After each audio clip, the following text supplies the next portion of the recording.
నమో వెంకటేశాయ. శ్రీ విష్ణు సహస్ర మాధుర్యం అనే ధారావాహిక శీర్షిక ఆ దేవదేవుని కృపా కటాక్షాల కారణంగా 86వ ఘట్టాన్ని దాటి 87లోకి అడుగు పెట్టబోతోంది.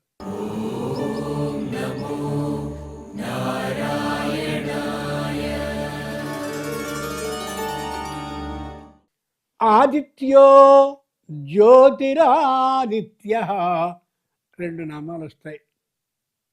ఆదిత్యో జ్యోతిరాదిత్య గమ్మత్తుగా ఉంటాయి. ఆదిత్య చాలుగా, జ్యోతిరాదిత్య ఎందుకు, పని అది ఉంటే చాలుగా, ఇది ఉంటే ఎందుకని అనిపిస్తుంది. అలా చిన్నగా ఒక ఆట ఆడుకోవడం అనేది మహర్షుల లక్షణం. ఏమిటి ఇలా చెప్పుంటారు అని అనుకోవాలి. అనుకున్న అర్థాన్ని మనం తెలుసుకోగలగాలి. ఆదిత్య, మనం అంతకుముందు వనమాలి అన్నప్పుడేమో వర్షాన్ని ఇచ్చేవాడు అనుకున్నాం. హల ఆయుధ అంటే నాగలి పట్టి దున్నేవాడు, భూమిని పంట పండేలా చేసి అన్నాన్ని పెట్టేవాడు అనుకున్నాం. ఆదిత్య ఆ వరుసలో చూడండి. ఆదిత్యుడు అంటే సూర్యుడు. ఆత్ ఇత్యహ, వామనుడు అనే అర్థం తర్వాత వస్తుంది, అది తర్వాత మాట్లాడుకుందాం. ఆదిత్య, కేవలం పంట పండాలి అంటే నీళ్లుంటే లాభంలా, దాన్ని పదును పెడితే సరిపోదు. గట్టిగా గుల్లగా దున్నేసినా చాలదు. ఏముండాలి? సూర్యుని రశ్మి దానికి చాలా ముఖ్యం. ఆ సూర్య రశ్మిని ఇస్తూ ఆ మొక్కలోనికి అమోఘమైన ప్రాణశక్తిని ఇచ్చేవాడు ఎవరంటే ఆదిత్య. ఎంత ఆశ్చర్యంగా ఉంటుందో చూడండి. తల్లి యొక్క గర్భంలో ఇలా చిన్నదైనటువంటి పత్తి కాయ పెద్దగా ఉంటే ఎలా ఉంటుందో అలా ఉండే పత్తి కాయలు అనేది ఒకటి ఉంటుంది. దాన్ని గర్భసంచి అని పిలుస్తారు తెలుగు వాళ్ళు. అది సరైనటువంటి సమాసం కాకపోయినా గర్భసంచి అలవాట్లో ఉంది కాబట్టి దాన్నే అనుకుందాం. దానిలో చిన్నగా పిండ రూపంగా శిశువుండి మెల్లగా పెరిగి పెరిగి పెరిగి పెరిగి పెద్దవుతూ 9 నెల ఎప్పుడైతే దాటుతుందో దాకా 10 రోజులకి ఖచ్చితంగా సంతానం కలుగుతుంది. ఇది విధానం. ఆదిత్య, ఆ తల్లి గర్భంలో ఉన్న శిశువుకి ఎంత వేడిమి మాత్రమే కావాలో, ఏ మాత్రము వేడిమితనం పెరగకుండా ఉండాలో, ఆ వేడిమితనం ఎలా పెరగకుండా ఉంటేనే శిశువు జీవిస్తుందో అలాగే వేడిమితనం తగ్గకుండా ఉండేలా కూడా చేసే ఆ సమానమైన స్థితిని ఇచ్చేవాడు ఎవరు అంటే ఆదిత్య. గొప్ప విషయం కాదు ఇది? చాలా ఆశ్చర్యకరమైన విషయం కాదు? ఎక్కడైనా ఎవరైనా చెప్పారా మనకి? ఆదిత్యుడే చెప్తున్నాడు. ఆదిత్య. కాబట్టి మనం బతుకుతున్నామంటే కారణం మనం కాదు, ఆ పైనుండేటటువంటి ఏ భగవానుడు శ్రీ మహావిష్ణువు ఉన్నాడో ఆయన మనం పుట్టడానికి అనుగుణమైనటువంటి రీతిగా మన తల్లి గర్భంలో మనం ఉన్నప్పుడు ఎంత వేడిమి ఉండాలో, ఎంత వేడిమి కంటే తగ్గకూడదో రక్షించాడు కాబట్టి మనం బతికాం. నేను భగవంతుడిని నమ్మను. ఈ గాడిద ఇలా అంటే వాడు పుట్టిందే భగవంతుడు జాగ్రత్తగా ఆ వేడిమి పెరగకుండా తగ్గకుండా ఉండేలా చేసిన కారణంగా. చరిత్ర తెలియని వాడు తిరిగితే పట్టించుకోవాల్సిన అవసరం ఏమాత్రమూ లేదు. తెలిసిందా? ఆ ప్రణఖాత్ సర్వ ఏవ సువర్ణ అని మామూలుగా వేదంలో మాటలు. ఓ వడ్డాణం తీసుకున్నాం. వడ్డాణంలో ఇక్కడ బంగారం ఉంది, ఇక్కడ బంగారం లేదు, ఇక్కడ కూడా బంగారం ఉంది, అక్కడ బంగారం లేదు అనడానికి వీళ్ళే. వడ్డాణం బంగారంతో చేయబడింది కాబట్టి బంగారంగా కనిపించే వడ్డాణంలో ఏ అణువులో అయినా బంగారమే ఉండేటట్టు ఏ ఆదిత్యుడైతే ఉన్నాడో, సూర్యుడైతే ఉన్నాడో ఆ సూర్యుడు సర్వత్రా వ్యాపించి ఉంటాడంతే, అనుమానం ఏమాత్రమూ లేదు. ఇప్పుడు మేఘాలని ఇచ్చేవాడు ఆయనే, వర్షాలని ఇచ్చేవాడు ఆయనే, ఆయనే పంట పొలాన్ని దున్నేలా చేస్తాడు, ఆయనే పంటకి కావలసినటువంటి వేడిమిని కూడా ఇస్తాడు. ఇంకో చిత్రం ఏమిటో తెలిసిన, కంఠంలో రెండు ఉంటాయి, నాదతంతులు, శ్వాసతంతులు అని. శ్వాసతంతులు అంటే గాలిని పీల్చుకునేవి. నాదతంతులు అంటే ఎంత గాలిని పట్టి అలా బిగబట్టాలో, ఎంత గాలిని విడుస్తూ ధ్వనిని చెయ్యాలో ఆ ముందుది శ్వాసం, ఇది నాదం. ఉదాహరణకి మన దగ్గర ఉండేటటువంటి వాయులీనాన్ని తీసుకోండి. వయల్ అంటారు మామూలుగా, అది వాయులీనము. ఆయన మడం మీద పెట్టుకుని ఇలా పుచ్చుకుని ఇలా ఇలా ఇలా ఇలా అంటూ కమాన్ పెట్టి ఇలా ఇలా అంటూ ఉంటాడు, అంతేగా. దాని మీద చిల్లు ఒకటి ఉంటుంది, ఇటు అటు రెండు పాములాగా రెండు చిన్న చిల్లులు ఉంటాయి వాయులీనానికి. దాంట్లోంచి శ్వాస వెడుతూ ఉంటుంది, అంటే గాలి వెడుతూ ఉంటుంది. వెడుతూ ఉన్న గాలి దాంట్లోంచి వెడుతూ ఉంటే ఆ గాలిని తాను పాడదలిచినటువంటి లేదా తాను పలికించవలసినటువంటి రాగానికి అనుగుణమైన నాదం వచ్చేలా దీంతో ఇలా కదుపుతూ ఉంటాడు. శ్వాస నాద రెండు కలిపితే అప్పుడు ధ్వని వస్తుంది మనకి, అర్థమైందా? అలాగే వీణను తీసుకోండి. వీణ, ఆ వీణ ఇలా మనం మోగించేటప్పుడు ఇలా ఇలా ఇలా ఇలా కొడుతూ ఉంటారు. ఇక్కడ కుడి చేత్తో ఇక్కడి నుంచి ఇలా ఇలా అంటుంటారు. దానికి కూడా శ్వాస వస్తూ ఉంటే ఈ మ్రోగించేటటువంటిది నాదాన్ని ఎలా ఇవ్వాలో తెలియజేస్తుంది. శ్వాస నాద రెండు కలిపితేనే అది మోగుతుంది. మనం ఇలా కూర్చున్నాం, నిట్ట నిలువుగా కూర్చున్నప్పుడు వెనక నుంచి చూస్తే వీణ మన వైపులో కూడా ఉంటుంది. మన పిరుదు భాగం వీణకుండే పెద్దదైనటువంటి బుర్ర, ఆ పైనుండే తల వీణకుండే చిన్నదైనటువంటి కాయ. ఈ పెద్ద చిన్న కాయల మధ్య ఏదైతే వెన్నుపూస అంటున్నామో మనం, అదే ఈ పలికింపబడేటటువంటి తంత్రులు ఉంటాయి చూడండి, అవన్నీ కూడా భగవంతుడు శ్వాసని మనకి ఇస్తూ ఉంటే, నాదాన్ని స్వయంగా పలికింప చేసుకుంటూ ఉంటే, ఈ రెండు మనకి మోగుతున్నాయి, శ్వాసని పీలుస్తున్నాయి అంటే ఆదిత్య, ఆ సూర్యుడి యొక్క సంపూర్ణమైన సహకారం ఉంది అని అర్థం. తెలుస్తుందా? ఇంకా అన్నిటికంటే అతి ముఖ్యమైనది ఆదిత్యాధ్యాయతే వృష్టి వృష్టేరన్నంత ప్రజా. సూర్యుడు నడే ఆయన ఆదిత్యాధ్యాయతే వృష్టి, వర్షం సూర్యుడి నుంచి వస్తుంది. మేము నమ్మాం, కాదు. ఏ సూర్యుడు ఆకాశంలో ఉంటాడో ఆయన మధ్యాహ్నం 2:30 నుండి భూమి మీద ఉన్నటువంటి నీటిని అలా కిరణాలతో పీలుస్తాడు. పీల్చి మేఘాలుగా చేస్తాడు, చేసి వాయువుని పిలుస్తాడు, పీల్చి నాలో ఉన్నటువంటి ఆ నీటిని అంతటినీ కూడా వర్ష రూపంగా భూమి మీదకి రమ్మని తెలియజేస్తాడు. కాబట్టి సూర్యుడే లేకపోతే ఏముండదు, మనకి వర్షం వచ్చే అవకాశమే ఉండదు. ఆదిత్య, మేఘాలని సృష్టించేవాడు, వాయువుని రప్పించేవాడు, వర్షాలని కురిపించేటటువంటి వాడు ఈ భగవానుడే అని తెలియజేస్తూ ఆదిత్య అని కనిపిస్తుంది కదా. ఇంకొక మాట చెప్పి ముగిద్దాం. అక్కడ దేవతలందరి తల్లి పేరు అదితి. అదితే అపత్యం ఆదిత్య. ఆ అదితికి పుట్టినటువంటి వాళ్ళందరూ కూడా ఆదిత్యుడు. కాబట్టి ఓ పక్క దేవతల్ని ఏర్పాటు చేశాడు, ఓ పక్కన వర్షాన్ని ఏర్పాటు చేస్తున్నాడు. దేవతలు అంటే అంతమందిని సృష్టించేలా ఆయన ఒక్కొక్క దైవానికి ఒక్కొక్క కార్యాన్ని అంటే కర్తవ్యాన్ని ఏర్పాటు చేశాడు. సరస్వతి, నువ్వు విద్యలకి అధిష్టాత్రి నేర్పు. ఓ గణపతి, నువ్వు అమోఘమైనటువంటి మంత్రాన్ని ప్రసాదించగలిగిన శక్తివంతుడివి, విఘ్నాలను తొలగించు. ఓ హయగ్రీవుడా, నువ్వు మంత్రోపదేశం ఎవరికైనా కావాలి అంటే ముందు నిన్ను ఆరాధిస్తేనే మంత్రం పట్టు ఇచ్చేలా చేయి. ఇలా ఒక్కొక్కరికి ఒక్కో బాధ్యత చెప్పాడు తప్ప బాధ్యత లేనటువంటి దైవం అసలు ఉండడు. ఇందరినీ అలా బాధ్యతలో ఉంచి బాధ్యతని సక్రమంగా నిర్వహిస్తూ ఉన్నది లేనిది గమనిస్తూ ఉండేటటువంటి వాడు ఆదిత్య. ఆదిత్య. అర్థమైందా? అటువంటి ఆదిత్య ఎవరు అంటే ఈ శ్రీ మహావిష్ణువే అని నామం తెలియజేస్తుంది. ఈ స్ఫూర్తితో 60 నుండి 69 శ్లోకం వరకు కూడా చక్కనైనటువంటి పద్ధతిలో చదువుదాం. వేగం లేకుండా చదువుదాం. ప్రారంభించండి.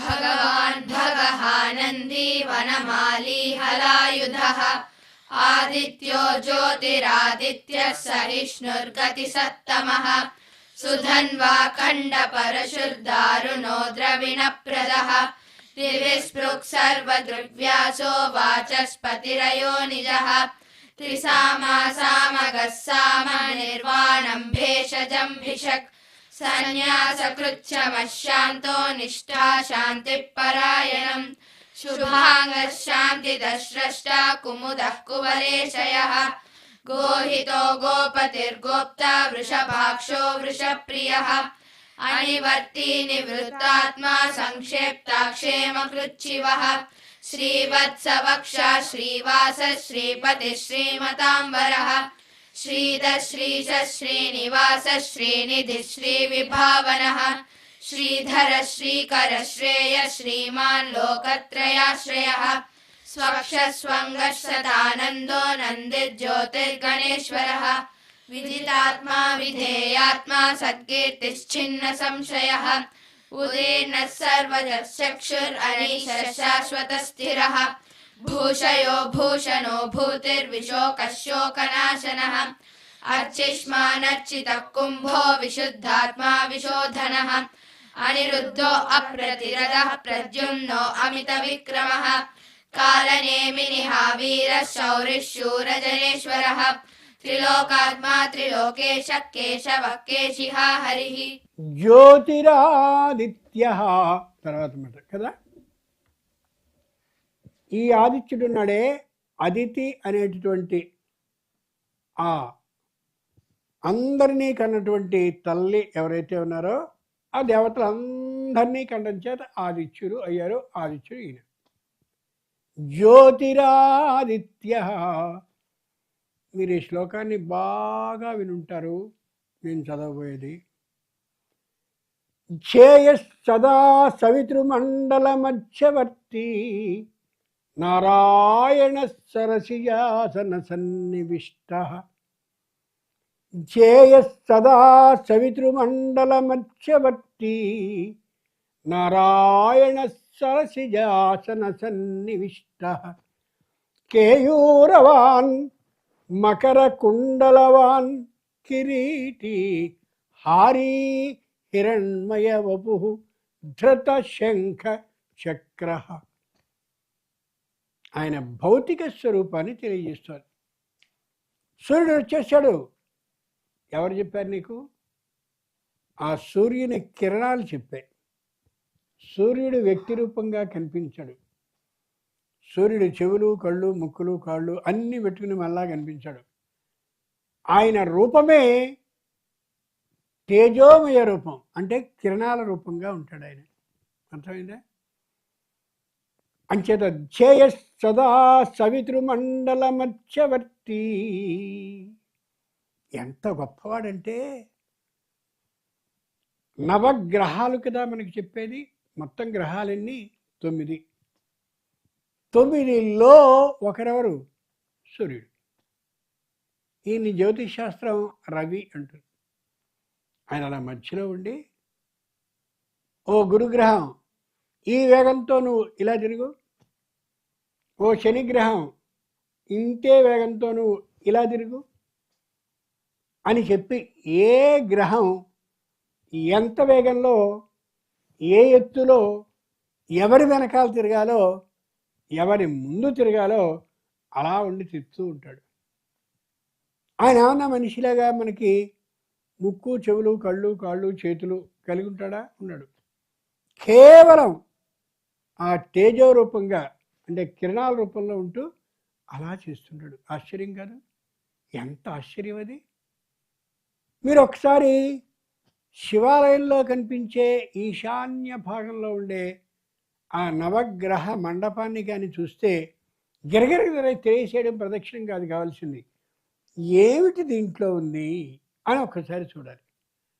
ఎప్పుడూ కూడా ఆ హిందూ ధర్మ విధానాన్ని లోకంలోకి పంపించదలిచిన సనాతులైనటువంటి వాళ్ళందరూ ఏం చేశారంటే ఆ ఆకాశంలో ఏం జరుగుతుందో దాన్ని అందరూ అక్కడికి వెళ్ళి చూడలేరు కాబట్టి ఆకాశంలో జరిగేదాన్ని ఇక్కడే మనకి ఆ శివాలయంలో ఈశాన్య భాగంలో ప్రత్యేకంగా ఒకటి ఏర్పాటు చేసి ఒరే ఇది చూస్తే అక్కడ ఏం జరుగుతుందో తెలుస్తుంది అన్నారు.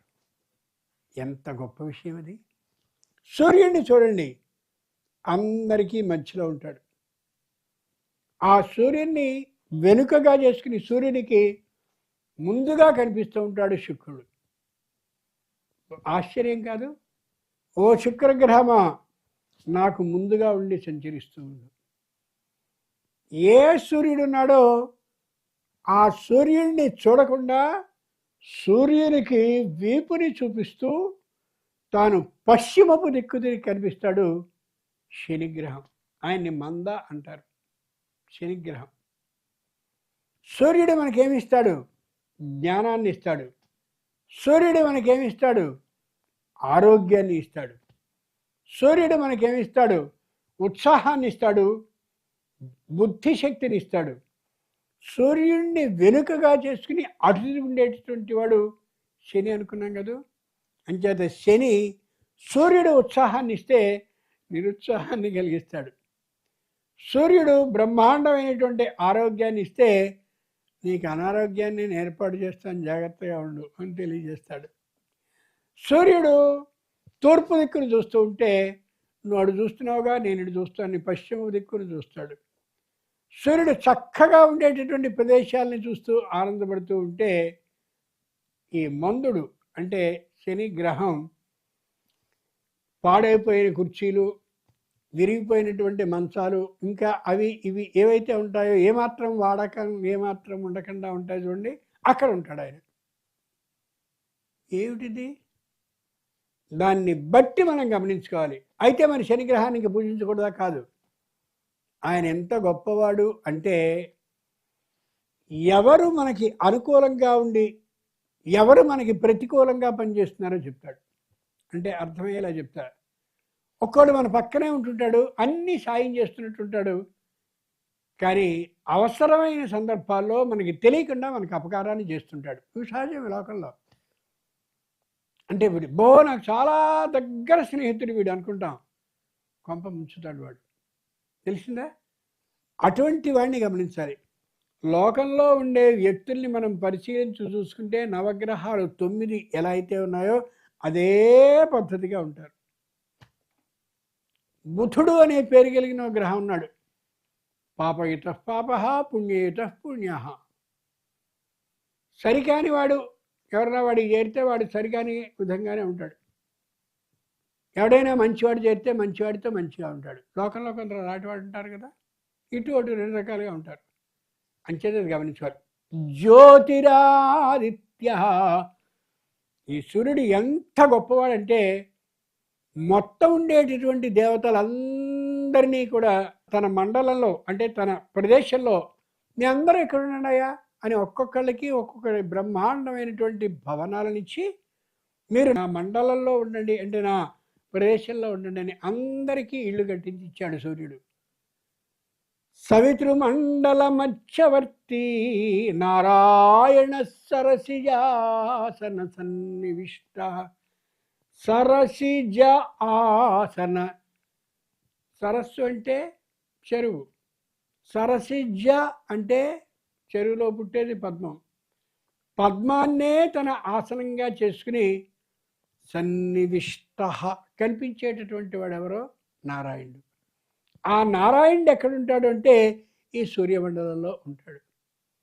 కాబట్టి మనం సూర్యుడిని ప్రతిరోజు నిత్యం ప్రార్థిస్తూ ఉండే సందర్భంలో ఓ సూర్యభగవానుడా, నారాయణుడికి కూడా స్వయంగా చక్కనైనటువంటి గృహాన్ని నిర్మించి ఇచ్చి ఎంత పుణ్యాన్ని కట్టుకున్నావయ్యా, ఎంత గొప్పవాడివయ్యా అనుకుంటూ సూర్యమండలాన్ని చూస్తూ శ్రీ మహావిష్ణువు అక్కడ ఉన్నట్టుగా ఊహించుకోగలగాలి. కేయూరవాన్ మకర కుండలవాన్ కిరీటి. ఈ నారాయణుడు ఎలా ఉంటాడు? కేయూరవాన్ ఇక్కడ పెట్టుకునేది భుజకీర్తులు అంటారు. అంటే భుజం వంగుతూ ఉండే చోట ఏర్పాటు చేసుకునే ఓ అలంకారాన్ని, దాన్ని భుజకీర్తి అంటారు. కేయూరం అంటే ఇక్కడి నుంచి పెట్టుకునేది. ఇది భుజానికి భుజపు లావు పెరుగుతోందో తగ్గుతోందో తెలియచేసేది ఏదో ఇక్కడ ఉంటుంది. ఇది అరవంకీళ్ళని ఆడవాళ్ళు పెట్టుకుంటారే అట్లా అనుకోండి, కానీ మగవాళ్ళలో దాన్ని కేయూరము అని పిలుస్తారు. కేయూరవాన్ ఈ రెండు. మకర కుండలవాన్, ఈ రెండు చెవులకి మకర కుండలవాన్. మకరం అంటే మొసలి, మొసలి ఆకారంగా కుండలాలు ఉంటాయి అని. మామూలుగా చాలామంది ఆచార్య స్వాముల వారిలో ఇక్కడ మొసలి ఆకారంలో ఉండేటటువంటి కుండలాలంటే చెవికి సంబంధించిన ఆభరణాలు పెట్టుకుంటారు. దాని అసలర్థం అది కాదు. మకరం అనేటటువంటి రాశిలో శ్రవణం అనే నక్షత్రం ఉంటుంది. ఈ శ్రవణం అంటే చెవికి పెట్టుకునేటటువంటి ఆభరణం ఏది? చెవికి పెట్టుకున్న ఆభరణం ఏది అంటే ముసలి. అంటే మకరం అనే రాశిలో శ్రవణ నక్షత్రం ఉంది కాబట్టి ఆ చెవికి ఇదిగో ఈ విధమైన మొసలి ఆకారంలో ఉండే కుండలాలని ధరించేవాడు అనే అర్థం వచ్చేందుకు అలా చెప్తూ, ఈయన శ్రవణ నక్షత్రానికి చెందినవాడు శ్రీ మహావిష్ణువు, ఈయన రాశి మకరము అని అర్థం చేసుకునేలా చెప్పాడు ఆయన. అర్థమైందా? వినాయకుడు కూడా అదే. హస్తిముఖుడు అంటామే. హస్తిముఖుడు అంటే హస్తం అంటే తుండం, తుండం కలిగింది ఏనుగు, తుండం కలిగిన ముఖం కలిగిన వాడు ఏనుగు అనేస్తాం. కానీ అర్థం అది కాదు. హస్తిముఖుడు అంటే ఈయన హస్తానక్షత్రంలో పుట్టాడు. హస్తానక్షత్రం కన్యా రాశి కాబట్టి హస్తానక్షత్రంలో పుట్టాడు, కన్యా రాశికి చెందినవాడు. అలాగే మకర కుండలవాన్, కుండలం చెవికి పెట్టుకుంటాం కాబట్టి చెవిని శ్రవణం అంటారు. కాబట్టి ఈయన శ్రవణ నక్షత్రంలో పుట్టాడు. ఈయన రాశి మకరము. మకరం అంటే మొసలి కాబట్టి మొసలి ఎలా అయితే పడితే విడవదో అలాగే ఇతడు కూడా గట్టిగా ఒక మంచి పనికి పట్టుదలని పట్టి సాధించే వరకు కూడా ఏమాత్రపు ఆపుదల లేకుండా ఉండే లక్షణం కలిగిన వాడు అని అర్థం. మకర కుండలవాన్ కిరీటి, 14 తీర్ల కిరీటాలు ఉంటాయి, ఒకే ఒక్క కిరీటం ఉండదు. 14 తీర్ల కిరీటాలు, ఒక్కొక్క లోకానికి సంబంధించిన ఒక్కొక్క కిరీటం ఉంటుంది. మనం వెంకటేశ్వర స్వామి బ్రహ్మోత్సవాల్లో చూస్తాం, రథ సప్తమి ఉత్సవం నాడు విశేషంగా చూస్తాం. ఆ ఉండే కిరీటాల యొక్క విశేషాలు చెప్పేందుకు సమయం సరిపోదు కాబట్టి అన్ని విధాలైనటువంటి కిరీటాలు కలిగినవాడు కిరీటి హారీ. ఆయన చూస్తూ ఉంటే చెప్పలేనటువంటి హారీ, అమోఘమైనటువంటి ఆకర్షణని చేసేసేవాడు. అలా చూస్తున్నంతసేపు కూడా చూపుని తిప్పడానికి వీలు లేకుండా చేసేవాడు. అందుకే కదా లక్షల్లో జనం వచ్చి చూస్తూ ఉంటారు. హిరణ్మయవపుః, శరీరం అంతా బంగారపు రంగులో ఉంటుంది అంటారు. హిరణ్మయవపుః, బంగారం రంగులో ఉంటాడా వెంకటేశ్వర స్వామి? ఉండడుగా. మరి ఏంటి అలా రాశారు? ఏమిటి శ్రీ మహావిష్ణువు అలా ఉండడుగా, ఎందుకు అలా రాశారు అంటే హిరణ్మయవపుః, బంగారం యొక్క రంగు తగ్గదు. బంగారం అందరికీ ఇష్టమే. అలా బంగారపు లాంటి లక్షణం కలిగిన శరీరంతో ఉంటాడని తప్ప బంగారపు రంగులో ఉంటాడని మాత్రం అర్థం కాదు. తెలిసిందా? అంచేతనే వెంకటేశ్వర స్వామిని ఈ సంవత్సరం చూసాక చాలికి అయిపోయింది అనుకునేది లేదు, అబో అని అనుకునే వీలు లేదు. ఎప్పుడైనా వన్య తగ్గకుండానే ఉంటాడు, ఎప్పుడైనా విలువ తగ్గకుండానే ఉంటాడు, ఎప్పుడూ అదే విధంగా ఉంటాడు, ఎప్పుడూ ఆకర్షణీయంగానే ఉంటాడు, ఎప్పుడు ఆయన్ని చూస్తూనే ఉండాలనే లక్షణంతో ఉంటాడు. అది ఇక్కడ విశేషం. హిరణ్మయవపుః ధృత శంఖ చక్ర, ఎడం చేత్తో శంఖం, కుడి చేత్తో చక్రం. హారీ హిరణ్మయవపుః ధృత శంఖ చక్ర. అర్థమైందా? ఇది జ్యోతిరాదిత్య అనే నామానికి ఇంత వ్యాఖ్యానం ఉంది. చూశారు కదండి. మన సనాతనమైన హిందూ ధర్మాన్ని ఎవరైనా దుర్విమర్శ చేసినా లేదా నోరు మూయించాలని ప్రయత్నం చేసినా చిన్న వయసులో ఉన్నటువంటి వీరికే మనం ఇలా ప్రబోధాన్ని చేసినట్లయితే ముందు నాటికి ఈ విషవృక్షాలని పెరగకుండా చేయవలసిన బాధ్యతని తమ కర్తవ్యంగా భావించవలసినటువంటి వయసు వారు వీరే కాబట్టి ఇంత వివరం చెప్పవలసి వచ్చింది. మీరు కూడా మీ చిన్నారులకి ఈ విషయాల్ని తెలియజేస్తే హిందూ ధర్మం శాశ్వతంగా నిలుస్తుంది. ఆ నిలబడమే మన భుజాల మీద పెట్టినటువంటి బాధ్యత, ఆ దేవదేవుని అనుగ్రహం కారణంగా. ఓం నమో వెంకటేశాయ.